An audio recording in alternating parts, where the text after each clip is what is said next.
Hello मित्रों, आप सभी का स्वागत है। कहा जाता है इस पवित्र महीने में हम जो भी शुभ कर्म करते हैं तो उसका हमें 1000 गुना अधिक फल प्राप्त होता है। तो आइए आप और हम महादेव के पहले ज्योतिर्लिंग का दर्शन करें। श्री सोमनाथ जी 12 ज्योतिर्लिंग में पहला ज्योतिर्लिंग है। तो आइए आप और हम मिलकर श्री सोमनाथ जी की कथा, इतिहास, महत्व का श्रवण करें। अगर आप नए हैं तो मेरे चैनल को लाइक और सब्सक्राइब करें। गुजरात प्रांत के काठियावाड़ क्षेत्र में समुद्र के किनारे सोमनाथ नामक विश्व प्रसिद्ध मंदिर में यह ज्योतिर्लिंग स्थापित है। पहले यह क्षेत्र प्रभास क्षेत्र के नाम से जाना जाता था। यहीं भगवान श्री कृष्ण ने जरा नामक व्याघ्र के बाण को निमित्त बनाकर अपनी लीला का संचार किया था। यहाँ के ज्योतिर्लिंग की कथा का पुराणों में इस प्रकार से वर्णन है। दक्ष प्रजापति की 27 कन्याएं थीं। उन सभी का विवाह चंद्रदेव के साथ हुआ था, किंतु चंद्रमा का समस्त अनुराग व प्रेम उनके केवल रोहिणी के प्रति ही रहता था। उनकी इस कृत्य से दक्ष प्रजापति की अन्य कन्याएं बहुत अप्रसन्न रहती थीं। उन्होंने अपने यह व्यथा कथा अपने पिता को सुनाई।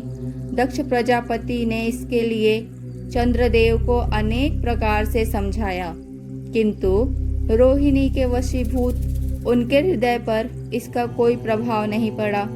अंततः दक्ष ने क्रोध होकर उन्हें क्षयग्रस्त हो जाने का श्राप दे दिया।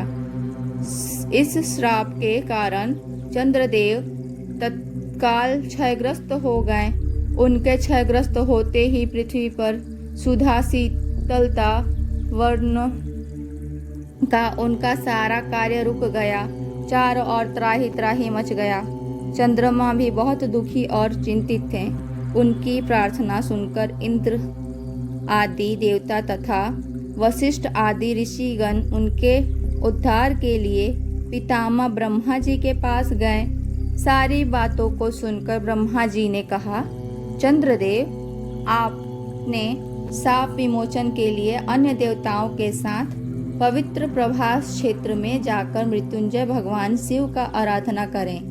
उनकी कृपा से अवश्य ही इसका श्राप नष्ट हो जाएगा और ये रोग मुक्त हो जाएंगे। उनके कथा अनुसार चंद्रदेव ने मृत्युंजय भगवान की आराधना कर सारा कार्य पूरा किया। उन्होंने घोर तपस्या करते हुए 10 करोड़ बार मृत्युंजय मंत्र का जाप किया। इससे प्रसन्न होकर मृत्युंजय भगवान शिव ने उन्हें अमरत्व का वरदान प्रदान किया। उन्होंने कहा, चंद्रदेव, तुम शोक ना करो। मेरा वर्ष से तुम्हारा श्राप मोचन तो हो ही जाएगा, साथ ही साथ प्रजापति दक्ष के वचनों की रक्षा भी हो जाएगी। कृष्ण पक्ष में प्रतिप्रदा दिन तुम्हारी एक एक कला छिन्न होगी, किंतु पुनः शुक्ल पक्ष में उसी क्रम से तुम्हारी एक एक कला बढ़ जाया करेगी। इस प्रकार प्रत्येक पूर्णिमा को तुम्हारे पूर्ण चंद्रत्व प्राप्त होता रहेगा।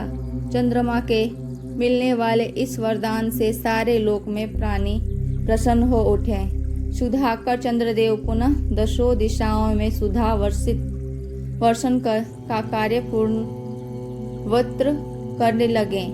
शाप मुक्त होकर चंद्रदेव ने अन्य देवताओं के साथ मिलकर मृत्युंजय भगवान से प्रार्थना की कि आप माता पार्वती जी के साथ सदा के लिए प्राणियों के उद्धार यहाँ निवास करें। भगवान शिव उनकी इस प्रार्थना को स्वीकार करके ज्योतिर्लिंग के रूप में माता पार्वती के साथ तभी से यहाँ रहने लगे। पावन प्रभास क्षेत्र में स्थित इस सोमनाथ ज्योतिर्लिंग की महिमा महाभारत, श्रीमद् भागवत तथा स्कंद पुराण आदि में विस्तार से बताई गई है। चंद्रमा का एक नाम सोम भी है। उन्होंने भगवान शिव को ही अपना नाथ स्वामी मानकर यहाँ तपस्या की थी। अतः इस ज्योतिर्लिंग को सोमनाथ कहा जाता है। इसके दर्शन, पूजन, आराधना से भक्तों के जन्म जन्मांतर के सारे पाप और दुष्कृत विनष्ट हो जाते हैं।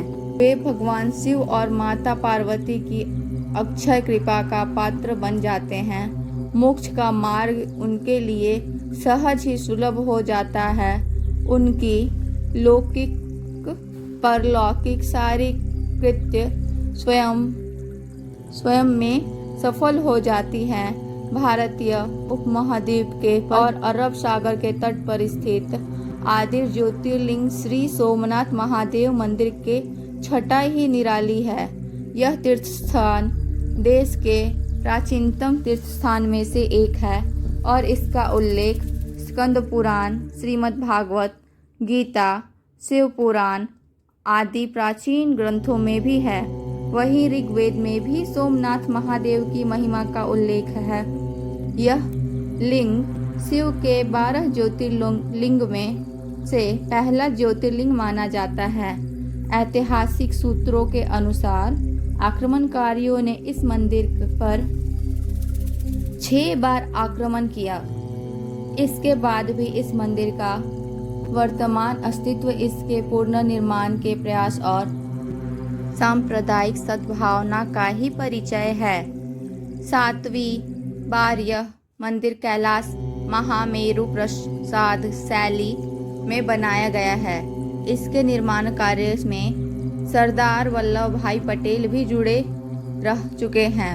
यह मंदिर गर्भगृह, सभा मंडप और नृत्य मंडप 3 प्रमुख भागों में विभाजित है। इसका 150 फीट ऊंचा शिखर है।